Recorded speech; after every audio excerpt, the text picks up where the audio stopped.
The Tuscan Detour by Catherine Burr. Chapter 1. Somewhere in Tuscany. The train moved swiftly away from Milan, almost silently, like a whisper slipping across the countryside, as if it knew exactly where it was going and had no patience for hesitation. Clara Bennett, on the other hand, felt less certain. Outside the window, Tuscany unfolded in long, graceful strokes, rolling hills draped in green and gold like a well-worn quilt, cypress trees standing tall and slender like watchful guardians, and scattered villas resting on the hillsides as though they had grown there naturally over time.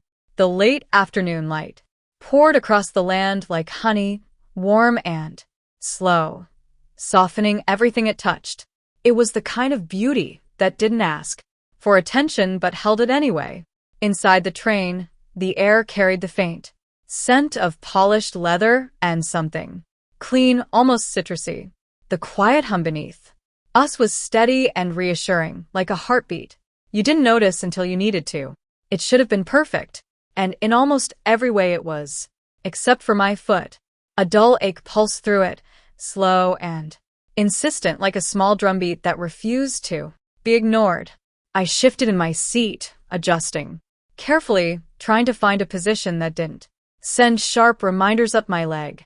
Traveling through Italy with a healing foot, I was beginning to realize had been an optimistic decision.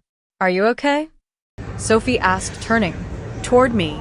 Sophie and I had met years earlier at the same AI firm in San Francisco, where long hours, tight deadlines, and the quiet pressure of always needing to be just a little ahead had a way of bonding people quickly. What began as shared projects and late meetings over takeout had slowly unfolded into something steadier, friendship built on mutual understanding, dry humor, and the unspoken relief of not having to explain everything. Both had been married once, and both had quietly stepped out of those lives. Without drama, but not without reflection. No children, no lingering obligations, just two women who had worked hard, lived fully, and found themselves at this particular moment with the rare freedom to say yes to something unexpected. Italy had not been a long-planned dream, so much as a mutual decision made over coffee one afternoon, simple, impulsive, and somehow exactly right. Sophie had that effortless look about her. Sun-kissed skin, soft brown hair pulled into a loose knot, oversized sunglasses resting on her head like she belonged in an online magazine spread titled Summer in Europe. There was always a lightness to her, as though nothing weighed too heavily for long.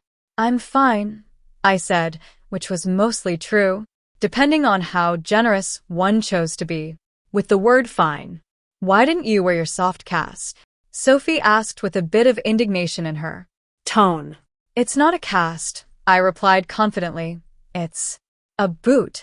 "Well, where is it?" Sophie asked, though of course she already knew the answer. "It's in my suitcase," I replied in a slight exasperation.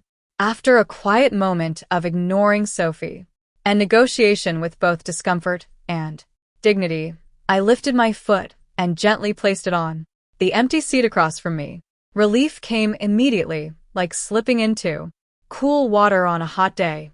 And then I felt it, that unmistakable awareness of being observed, not casually, not absent-mindedly, but with quiet intention. I turned my head. The man seated beside me had the kind of presence that didn't need to announce itself. He was perhaps in his early 60s with silver-streaked dark hair neatly combed back and a strong, composed face that suggested a life of order and discipline. His jaw was defined, his posture straight, and his clothing tailored. Navy jacket, crisp white shirt, sat on him as though it had been made with care and precision. He looked refined in a way that felt practiced, not performative.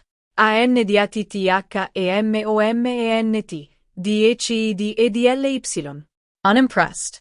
His eyes, a deep, steady brown, moved briefly from my foot resting on the seat to my face. Not harsh, not confrontational, just disapproving enough to land. I held his gaze for a beat, then offered a small, polite smile, the kind that says, yes, I'm aware of the situation, and no, I will not be adjusting it just yet. He didn't smile back. Of course he didn't. I turned toward the window again, the warmth of the sun brushing lightly against my cheek. Well, my friend murmured, leaning slightly toward me, her voice laced with amusement, I think you've just offended the entire country of Italy. I'll try to recover, I said softly. The countryside continued to drift past, steady and endless, like time stretching out, without urgency. Then she leaned closer again, her tone bright, curious. Look at those, she said, nodding toward the window. Those villas. Can you imagine living in one of those? I followed her gaze. There, perched gently on a rise, sat a villa that seemed almost too perfect to be real. Its stone walls glowed in the golden light, warm and aged, as if they held a century of quiet stories. Tall windows lined the front, framed by shutters the color of faded blue sky, and, beyond it, rows of trees stretched out like careful brushstrokes across the land. It didn't feel like a house. It felt like a life. Something about it caught in my chest, soft, familiar, as though I had seen it before in a dream I couldn't quite remember. And then, without thinking, without pausing to consider the absurdity of it, I said, "Oh, that one? That belongs to my Aunt Agnes." The words slipped out as easily as a breath, light and effortless, as though they had been waiting for the moment to exist. My friend turned slowly toward me. My what? My aunt, I repeated with a small shrug, as if this were the most ordinary detail in the world. Agnes. I haven't been there in years. We should stop in and visit. There was a pause, a stillness that seemed to settle into the space between us. And then, beside me, a shift. Subtle, but unmistakable. I didn't need to look to know he had heard. But of course, I did. His expression had changed. The quiet disapproval had disappeared, replaced now by something far more interesting. Surprise. Real, unguarded surprise. His gaze moved from me to the villa in the distance, then back again, as though trying to align the woman beside him with the life she had just casually claimed. For a moment, the corners of his mouth almost softened. Almost. I offered that same small smile again. But this time, it carried something new. A hint of mischief. A flicker of curiosity. And somewhere, just beneath it all, the faintest awareness that something had just shifted.